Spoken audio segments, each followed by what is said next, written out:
We were heavily into deliverance ministry years ago and saw a lot of manifestations of some of it, very heavy duty stuff with SRA and other things like that. What I found was over the years, as our focus became more orientated towards engaging God individually and helping people to hear God for themselves, then the dependence on the counselor or the deliverance minister became less and less as people began to know who they were and know who God was. And essentially any sort of demonic activity generally operates in darkness or deception or through lies. And when you begin to know the truth and you walk in the light, then those things really just don't stay. They don't light the light. So if you're walking and living in the light and you're engaging the light and the whole relationship is around light, then darkness really flees from light, from a sense. It's an absence of, that. So the more and if a demon manifested and was causing someone a problem, yeah, I would cast it out. If God gave me a mandate to do it, but I would ask. I wouldn't just assume just because something went, I could deal with it. I would ask for the mandate, but I would also majorly focus on the change of thinking, renewing the mind that needs to go with that deliverance, because it became formulaic. I mean, I cast, thousands of demons out of hundreds of people. And a lot of them just got it back again. And they were just a revolving door. They were coming in and going out because they didn't change. Mostly because they did not renew their mind. They just wanted the deliverance to change them without any personal responsibility for changing.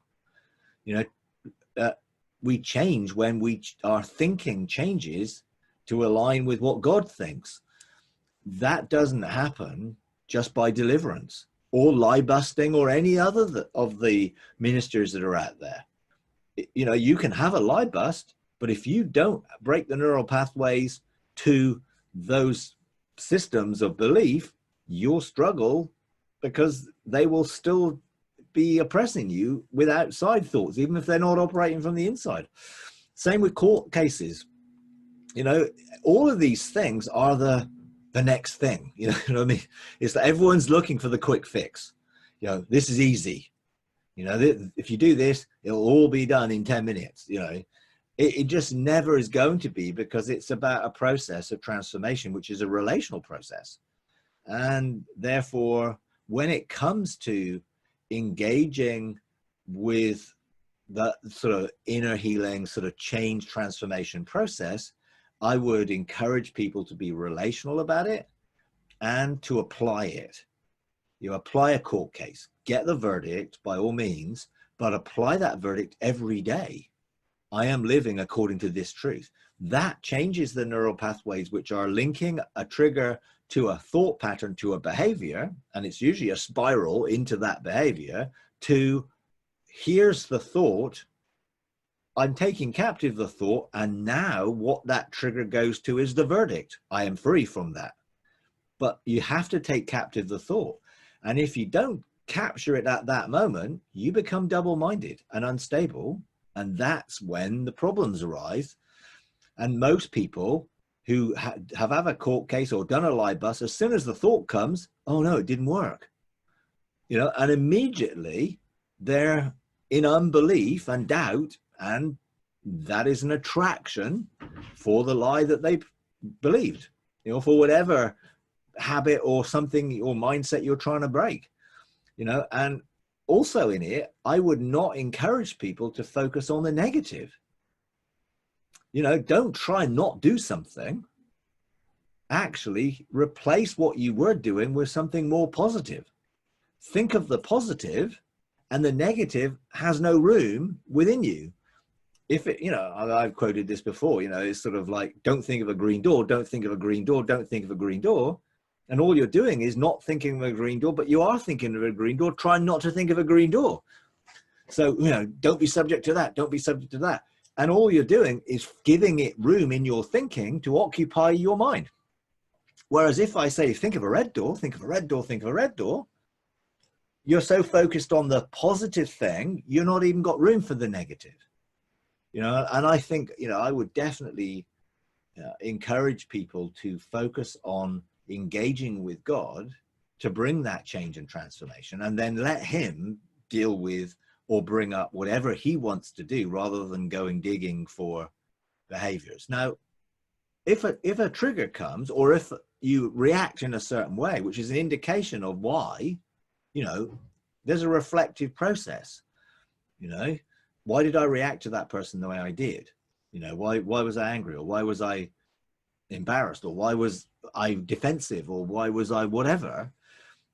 I've learned to engage with the Holy Spirit, to ask the question, to find out why, and realize that there's a process of that trauma can bring transformation if you allow it to. You don't have to see everything that's negative. It does say quite a lot in the Bible that trials, troubles, and tribulations bring change and transformation. It's like, oh, really?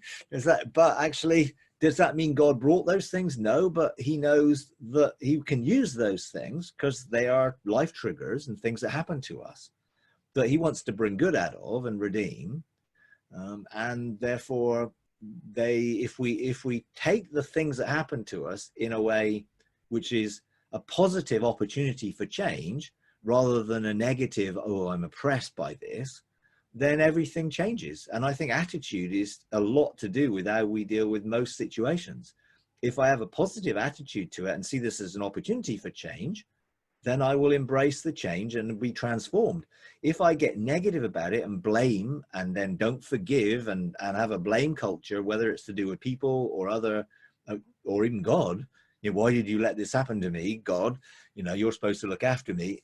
All of that will never really produce change, because I'm sort of projecting, the situation, rather than embracing, well, hey, yeah, I must be cooperating with a wrong way of thinking here. Otherwise I wouldn't have reacted that way. So what contributed to that?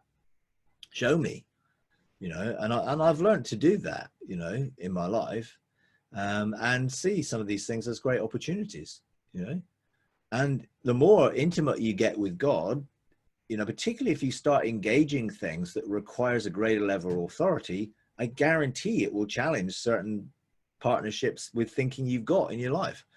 I'm engaging at the moment with quite a lot of high level things with people, and it has been challenging to me, because when we come to engage with some of these beings, you've got to make sure that you're not in partnership with them in any way. And that means, I've got to put my hands up here and say, yeah, I've done that. I thought that. I've operated that way. And now I renounce that, and I want nothing more to do with it, because I'm not going to partner with these things. I have to have a different approach, because they're not going to take me seriously if they know that they have a hook in me. And what I say has no authority or little authority when they know how my life functions with them. So there's a sense where, being open to that change and transformation brings you into another level of authority when you're dealing with things on a wider scale, rather than just your own personal life. And if I'm not ruling or have the kingdom operating in that area in my life, I'm not going to be able to change my community, or anything wider than that. So it starts with me,